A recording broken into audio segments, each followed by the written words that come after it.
अस्सलाम वालेकुम friends. Drama serial माहिर के आने वाले एपिसोड में हम देखेंगे कि एनी एमन के लिए स्टैंड लेकर राहीला का बना बनाया प्लान चौपट कर देगी। राहीला ने अकरम और उसकी बहन और भांजे बाबर को घर पे बुलाकर फहमी से मिलवाने और एमन का रिश्ता तय करने के लिए बुलवाया होता है। वो लोग ऐसे अभी बातें कर ही रहे होंगे कि एनी और फाखिर भी वहाँ पहुँच जाएंगे। राहीला फहमी को तो शीशे में ऑलरेडी उतार चुकी होती है, मगर एनी और फाखिर को देखकर वो परेशान हो जाएगी। एनी के पूछने पर कि ये कौन लोग हैं, तो फहमी खुशी खुशी बताएगी कि एमन का रिश्ता होने जा रहा है। एनी ये सुनकर अपनी फूफो फेमी की अकल पर मातम करेगी कि इसकी इतनी छोटी उम्र में शादी और मुश्किलात को जानने के बावजूद भी वो एमन की शादी करने की गलती करने जा रही है। वो इन लोगों को रिश्ते से इनकार करते हुए वहाँ से जाने को कहेगी। फेमी और राहीला इनको रोकने की बहुत कोशिश करेंगे, मगर एनी इनकी किसी कोशिश को कामयाब नहीं होने देगी। वो कहेगी कि मैं एमन के लिए या फिर किसी और लड़की के लिए ऐसा फैसला नहीं होने दूंगी।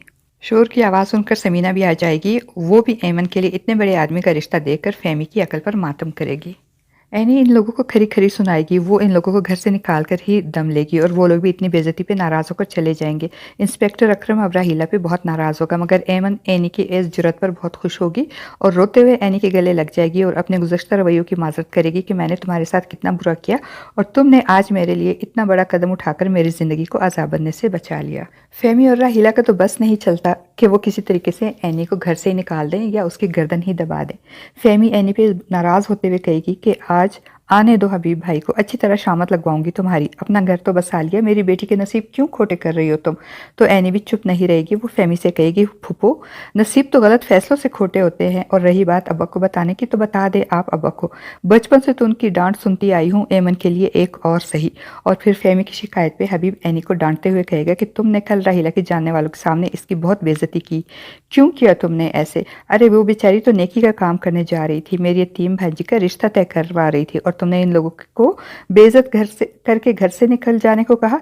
एनी खामोशी से अपने बाप की बातें सुनती रहेगी, क्योंकि इसे तो इस बात की खुशी होती है कि एमन की जिंदगी बर्बाद होने से बच गई। और एनी को डांटने के बाद जब हबीब अपने कमरे में जाएगा तो वहाँ राहीला फिर से एनी की बदतमीजी और अपनी बेइज्जती का रोना रोते हुए हबीब को मजबूर करेगी कि आप एनी को डांटे, और वो भी मेरे सामने। तो हबीब खुश होते हुए बताएगा कि अभी मैं डांट कर आ रहा हूँ, बाप हूँ मैं उसका, मजाल है कि मेरे सामने वो कुछ बोले। मैं डांटता रहा और वो खामोशी से सुनती रही।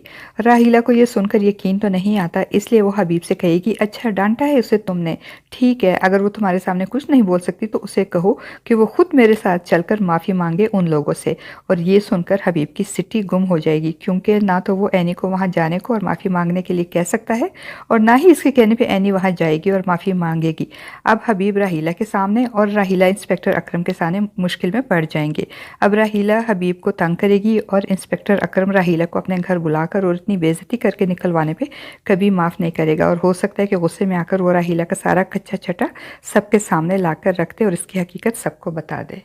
दूसरी तरफ फाखिर, जो कि पढ़ने के लिए बाहर जाना चाहता है, मगर इसके इस फैसले से ना तो समीना मुत्तफिक होती है और ना ही एनी। वो दोनों चाहती हैं कि फाखिर यहाँ रहकर पढ़ाई मुकम्मल कर ले, मगर फाखिर पर तो बाहर जाकर पढ़ने की धुन सवार होती है, इसलिए वो इन दोनों को मनाने की कोशिश करेगा। वो एनी को सुनाने के लिए बाल बनाते हुए एनी के साथ खड़ा होकर खुद को आईने में देखते हुए कहता है कि देखो ज़रा आईने में एनी का शौहर फाखिर, ज़हीर अहमद का इकलौता वारिस फाखिर, और मैं खुद क्या हूँ ये तो मुझे भी नहीं पता। और फ्रेंड्स, फराज, जो कि शाजिया से दूसरी शादी का वादा कर चुका है, वो एक तरफ तो शाजिया से झूठ बोलता है और कहता है कि मेरी वजह से मेरी बीवी साइका के भाई के कारोबार में बहुत बड़ा नुकसान हुआ है, अगर मैंने इनको वो रकम ना दी तो वो लोग मुझ पर केस करवा देंगे। फराज की परेशानी दूर करने के लिए शाजिया उसे एक बड़ी अमाउंट का चेक देती है, जिसको फराज समीना को लौटाने के बजाय अपने अकाउंट में जमा करवा देता है। और दूसरी तरफ वो साइका को झूठ बोलता है कि ये कागजात साइन कर दो, क्योंकि ये मेरे वीज़े के कागजात हैं और इन पर तुम्हारे दस्तखत ज़रूरी हैं। और साइका बेचारी चूंकि ज़्यादा पढ़ी लिखी नहीं होती, वो इन कागजात पर खुशी खुशी दस्तखत कर देती है, और फराज दूसरे निकाह की खुशी में जाते हुए वो कागजात कमरे में ही गिरा देते हैं। साइका वो कागजात लेकर समीना के पास जाकर इनको दिखाते हुए कहती है कि ये फराज साहब के अहम कागजात लिफाफे से गिर गए हैं, अभी साइन करवाया था उन्होंने ये कागज़ मुझसे। समीना कागज़ लेकर पढ़ती है तो हैरान रह जाती है और हैरत से साइका से पूछती है, फराज भाई दूसरी शादी करने जा रहे हैं और तुमने फराज भाई को दूसरी शादी की इजाज़त दे दी है क्या? साइका पर तो ये सुनकर जैसे पहाड़ टूट जाएगा कि एक तो फराज दूसरी शादी कर रहा है और दूसरे इससे धोखे से इजाज़तनामे पर दस्तखत भी करवा लिए। वो तो अच्छा हुआ कि जल्दी में वो कागजात लिफाफे से गिर गए, वरना तो क़यामत ही टूट पड़ती साइका पर। फ्रेंड्स, आपको आज का हमारा ये रिव्यू कैसा लगा? अपनी राय का इज़हार कमेंट बॉक्स में ज़रूर कीजिएगा।